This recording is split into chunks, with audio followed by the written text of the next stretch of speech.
3 times.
It unleashes a lot of healing energy that we can just soak into, receive with open heart. Sit with your eyes closed and feel the vibrations in your body.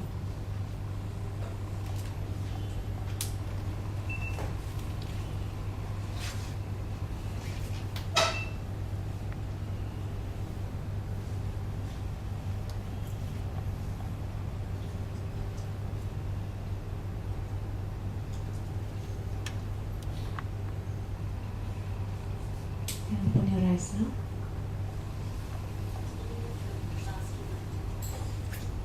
Last one. It's Mama. The child saying, who am I? Mama.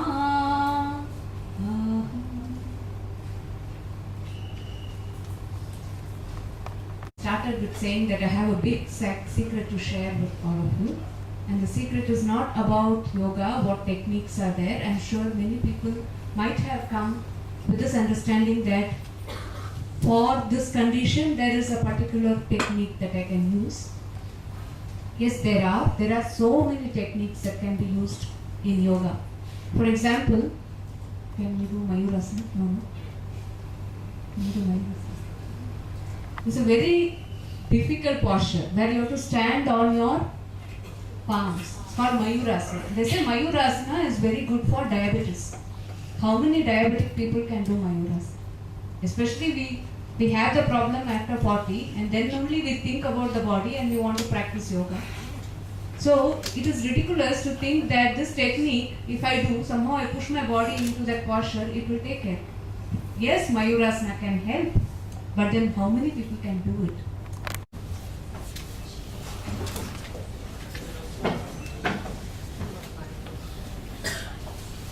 Wow, clap. Strength of the abdomen that you use for Mayurasana. So something happens here, something happens to the pancreas, and probably that can help you to regulate your insulin levels. We don't know. We don't know how it works. But the text says so probably it works. So what is important for us to understand that it is not so much the technique, it is how you engage the body, mind and the breath. How you're totally focused on the body. You don't judge the body, you're not treating the body badly, you're actually engaging with the body with a lot of love and compassion. You're using the breath. Through the breath, you are inviting the prana to flow into the body. So all the movements will help to open up the blocks and allow the prana to flow for the healing to happen. And in the process, the prana has such a powerful direct effect on the mind, which we all saw. The prana can quieten the mind. So the mind, which is like a rough ocean, slowly by using breathing, I said the breath is the major tool in yoga. By using breathing, you calm the sea. The mind becomes very quiet. And when the mind becomes quiet, all the energy of the mind can be conserved, can be directed into whichever direction you want to put it. So you have a goal, you set your goal, you see yourself there, and you direct your mind towards the goal through your practices. Every day you move one step forward to reach your goal. It won't take a lot of time also. It is just how committed you are, how sincere you are, how regular you do your practice. And then what happens? Not only are you influencing your body and your mind, you all have something more than the mind. You all know it. Somebody said the soul. Right? When she was demonstrating, you said the soul. You're all talking about the soul. Where is the soul?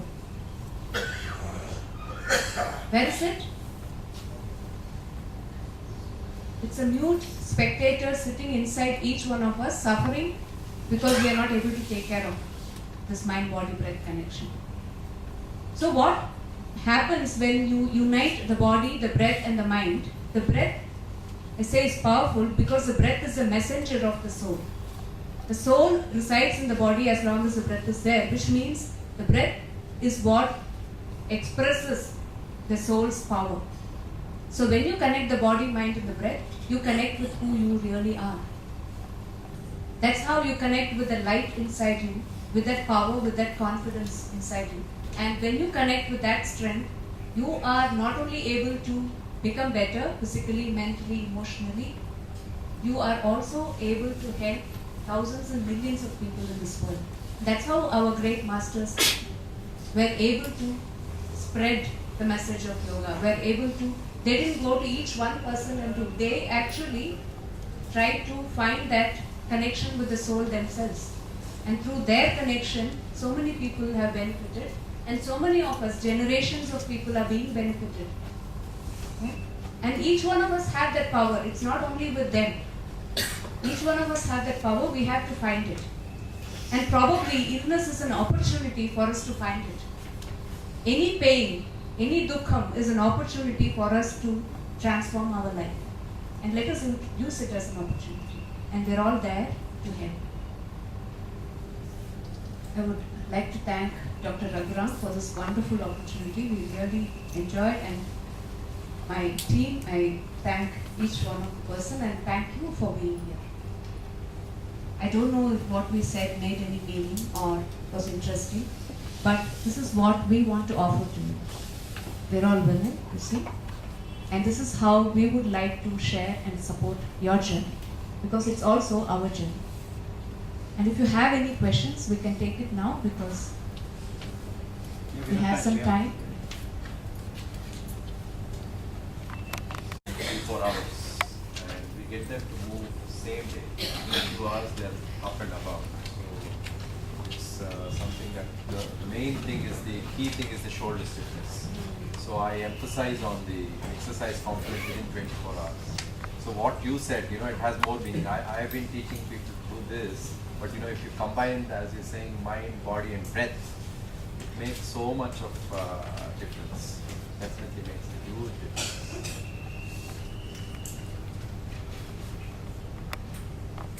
We have to all join in thanking Mrs. Saraswati, Amala and the entire team who have come.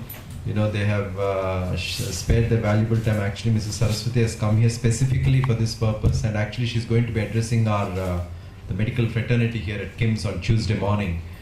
So I have no words to thank you and for associating with us and for enlightening us. I have been enlightened, and I used to wonder, my father, who's 80 plus, he spends about 4 or 5 hours in the hospital. Not every day, but at least 3 days a week he's here. I always wonder where his energy comes from. He does meditation. He meditates in the morning and evening. And for the last, I think, 10 years or 15 years, he stopped going out in the evening. I mean, he is a professor he was a professor of surgery, and after a certain age, you find, how does one find this energy? And I think yoga does give the kind of energy to allow you to do many things. And I now am realizing, quite late. But thank you very much for coming, and I'm grateful to all the patients who have come. I wish more could have come. Unfortunately, I didn't have the time to call everyone, and I left it to my secretary. And I think next time I'll do the calling myself. Yeah, and we'll probably fix up a mutually convenient time. So thank you. Is coffee there or?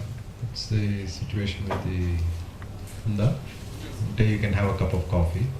Thank you. I'm also grateful to the staff. Our staff have also come here. So thank you.